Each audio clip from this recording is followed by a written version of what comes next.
Welcome to சுபாஷ் railway books publication Tiruchirappalli உங்களை அன்புடன் வரவேற்கிறது. இந்த வீடியோ பார்க்கின்ற நீங்கள் மத்திய அரசின் ரயில்வே துறையில் வேலைக்கு செல்ல வேண்டும், அதாவது சென்ட்ரல் கவர்மெண்ட் வேலை எப்படி ஜாயின் பண்றது, அதாவது தற்போது 2024 நடைபெற உள்ள RPF என்று சொல்லப்படும் ரயில்வே ப்ரொடக்ஷன் கோர்ஸ், அதுல SI மற்றும் கான்செப்ட் தேர்வு மற்றும் தற்போது வெளியாகி முடிந்துள்ள RRB ALP தேர்வு மற்றும் டெக்னீஷியன் தேர்வு, இனிமேல் அடுத்தடுத்து வரிசையா வர உள்ள RRB JE தேர்வு, RRB NTPC தேர்வு மற்றும் கடைசியா வரவுள்ள RRB குரூப் டி தேர்வு மற்றும் பேராமெடிக்கல். ஸோ இந்த ரயில்வே RRB போட்டித் தேர்வுல நீங்கள் தமிழ் மீடியம் படிச்சிருந்தாலும் தமிழ்ல படிச்சு தமிழ்ல எக்ஸாம் எழுதி மிக எளிதில் வெற்றி பெறலாம். அதற்கு ஒரே வழி நார்த் இந்தியன்ஸ் மற்றும் கேரளா ஸ்டூடெண்ட்ஸ் படிக்கக்கூடிய NCERT என்று சொல்லப்படும் CPSE பேட்டர்னை ஃபாலோ பண்ணி தமிழ்ல படித்தால் வெற்றி பெறலாம். இதுக்கு முன்பு நீங்கள் ரயில்வே தேர்வு எழுதி செலக்ஷன் ஆகாமல் இருந்தாலும் மற்றும் ஃபர்ஸ்ட் இப்போதான் இந்த வருஷம் தான் முதல் முறையா ரயில்வே எக்ஸாம் எழுத போறீங்கனாலும் ஒரே முயற்சியில் வெற்றி பெறலாம். அதற்கு நம்ம நார்த் இந்தியன்ஸ் கேரளா ஸ்டூடெண்ட்ஸ் மெத்தடை ஃபாலோ பண்றோம். ஸோ மற்றும் இப்போ நீங்க இந்த டிவியில பாக்குறது நம்முடைய சுபாஷ் ரயில்வே புக்ஸ் பப்ளிகேஷன் திருச்சிராப்பள்ளி சார்பாக அடுத்த மாதம் மே மாதம் 2024 மே மாதத்தில் வெளியாக உள்ள NCERT தமிழ் புக்கு வால்யூம் 1ஓட மாடல் ஃபார்மேட் தான் இது. ஸோ இது இந்த புக்கு பத்தி நான் ஏற்கனவே சொல்லியிருக்கேன். அதாவது ஃபுல்லாவே one word type objective model, ஒரு கொஸ்டின் 4 ஆப்ஷன், ஒவ்வொரு சாப்டர் பின்னாடி கீ ஆன்சர் இருக்கும். சரிங்களா? இந்த NCERT வால்யூம் 1 புக் என்பது ஏறத்தாழ 600 பேஜஸ் கொண்டது மற்றும் தோராயமா ஒரு 10,000 வினா விடைகள் கொண்டது, 10,000 கொஸ்டின் ஆன்சர். ஓகேங்களா? இது சிலபஸ் வைஸ் இருக்கும், எல்லா சப்ஜெக்ட் எல்லா பாடத்திட்டங்களுமே இதில் கவர் பண்ணியிருக்கும். இது வால்யூம் 1. இதற்கப்புறம் 2024 ஜூலை மாதம் வால்யூம் 2 ஒன்று தயாராகிட்டு இருக்கு.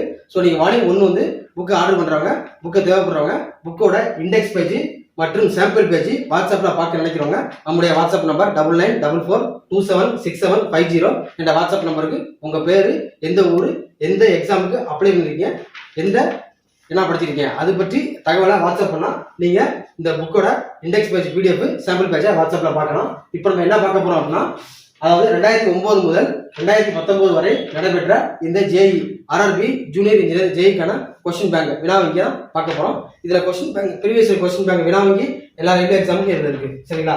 இப்போ நான் ஒவ்வொரு கேள்வி சொல்லி அதுக்கு பதில சொல்றேன், நீங்க கேள்வியை கவனிச்சு பாருங்க, ஆன்சர் பண்றது ஈஸியா இருக்கும். ஓகேங்களா? பாருங்க, கொஸ்டின் நம்பர் 1, தற்போது இந்திய ரயில்வேயில் உள்ள அகலப்பாதையின் அகலம் எத்தனை அடி அப்படிங்கிறாங்க. அதாவது தற்போது இந்திய ரயில்வேயில் உள்ள அகலப்பாதைனா பீஜின்னு சொல்லுவாங்க, பிராட் கேஜ். அகலப்பாதையின் அகலம் எத்தனை அடி அப்படிங்கிறாங்க. ஸோ கொஸ்டின் நம்பர் 1 சரியான விட ஆப்ஷன் B 5.5 அடி. அடியில் கேட்டா 5.5 அடி. ஸோ கொஸ்டின் நம்பர் 1 சரியான விட option B. Next question number 2 2 பாருங்க, இந்தியாவின் கருப்பு பருத்தி மண் மேலும் எப்படி அழைக்கப்படுகிறது? இந்தியாவின் கருப்பு பருத்தி மண் மேலும் எப்படி அழைக்கப்படுகிறது? கொஸ்டின் நம்பர் 2 2க்கு சரியான விட option A alkaline. Next question number 3 3 பாருங்க, அஸ்ஸாம் மாநிலம் மானஸ் சரணாலயத்தில் உள்ள விலங்கு அனிமல் எது அப்படிங்கிறாங்க. அதாவது அஸ்ஸாம் மாநிலம் மானஸ் சரணாலயத்தில் உள்ள விலங்கு அனிமல் எது? கொஸ்டின் நம்பர் 3 3க்கு சரியான விட ஆப்ஷன் D புலி, டைகர். நெக்ஸ்ட் கொஸ்டின் நம்பர் 4 4 பாருங்க, கீழ்கண்டவற்றில் கரீப் சீசன்ல விளையாத பயிர் எது? கரீப் ராபி அப்படிங்கிறது பயிர் சீசனு, அதுல கரீப் சீசன்ல விளையாத பயிர் கிராப் எதுன்னு கேக்குறாங்க. கொஸ்டின் நம்பர் 4 4க்கு சரியான விட ஆப்ஷன் C பார்லி மற்றும் கடுகு. பார்லி மற்றும் கடுகு இந்த பயிர்கள் கரீப் சீசன்ல விளையாது, ஆனால் அரிசி, சோளம், கம்பு இதெல்லாம் பாத்தீங்கன்னா ராபி சீசன்ல விளையும். ஸோ கொஸ்டின் நம்பர் 4க்கு சரியான விட ஆப்ஷன் C பார்லி மற்றும் கடுகு. நெக்ஸ்ட் கொஸ்டின் நம்பர் 5 5 பாருங்க, தேசிய ஊட்டச்சத்து நிறுவனம் எங்கு உள்ளது? ஸோ நம்முடைய NCERT புக் வால்யூம் 1ல இந்தியாவின் முக்கிய ஆராய்ச்சி நிறுவனங்கள் அந்த சாப்டர்ல இந்த கொஸ்டின் வந்துடும். தேசிய ஊட்டச்சத்து நிறுவனம் எங்குள்ளது? கொஸ்டின் நம்பர் 5 5க்கு சரியான விட ஆப்ஷன் C ஹைதராபாத். தேசிய ஊட்டச்சத்து நிறுவனம் எங்குள்ளது? ஹைதராபாத். கொஸ்டின் நம்பர் 5க்கு சரியான விட option C Hyderabad. Next question number 6 பாருங்க, சாஞ்சி ஸ்தூபாவை கட்டியவர் யார்? சாஞ்சி ஸ்தூபாவை கட்டிய மன்னர் யார்? கொஸ்டின் நம்பர் 6 6க்கு சரியான விட ஆப்ஷன் A மன்னர் அசோகர். கொஸ்டின் நம்பர் 6க்கு சரியான விட ஆப்ஷன் A அசோகர். நெக்ஸ்ட் கொஸ்டின் நம்பர் 7 பாருங்க, உலகில் உயரமான மற்றும் கருமையான ஏரிகளில் ஒன்றான பாங்காங் சோ ஏரி இந்தியாவில் எந்த மாநிலம் / யூனியன் பிரதேசத்தில் உள்ளது? அதாவது உலகில் உயரமான மற்றும் கருமையான ஏரிகளில் ஒன்றான பாங்காங் சோ ஏரி லேக் எந்த மாநிலம் எந்த யூனியன் பிரதேசத்தில் உள்ளது? கொஸ்டின் நம்பர் 7க்கு சரியான விட option D Jammu Kashmir. So question number 7க்கு சரியான விட D Jammu Kashmir. Next question number 8 பாருங்க. முதல் இந்திய ரயில்வேயானது என்னவாக பெயரிடப்பட்டது? ஃபர்ஸ்ட் முதல் இந்திய ரயில்வேயானது என்னவாக பெயரிடப்பட்டது? கொஸ்டின் நம்பர் 8க்கு சரியான விட option A great Indian peninsular railway, GIPR, great Indian peninsular railway. அதுதான் ஃபர்ஸ்ட் இந்திய ரயில்வே வந்து இந்த பேர்ல அழைக்கப்பட்டது. ஸோ கொஸ்டின் நம்பர் 8க்கு சரியான விட option A. Next question number 9 பாருங்க. கொஸ்டின் நம்பர் 9 மறைமுக வேலை வாய்ப்பின்மை என்ன குறிப்பிடுகிறது? மறைமுக வேலை வாய்ப்பின்மை என்ன இண்டிகேட் பண்ணுது, என்ன குறிப்பிடுகிறது அப்படிங்கிறாங்க. கொஸ்டின் நம்பர் 9க்கு சரியான விட கொஸ்டின் நம்பர் 9க்கு சரியான விட ஆப்ஷன் ஏ ஒரு வேலைக்காக பணியமர்த்தப்பட்ட பல நபர்கள் குறைவான சாதிக்கும் தன்மை.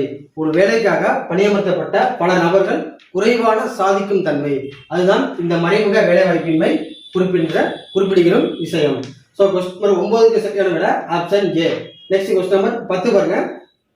கீழ்கண்டவற்றில் இந்திய ரிசர்வ் வங்கியின் RBI, reserve bank of India, கீழ்கண்டவற்றில் இந்திய ரிசர்வ் வங்கியின் செயல்பாடு அல்லாதது எது? கொஸ்டின் நம்பர் 10க்கு சரியான விட ஆப்ஷன் சி, அதாவது பொதுமக்களின் வங்கியாளர், அதாவது பேங்கர் ஆஃப் பப்ளிக்ஸ்.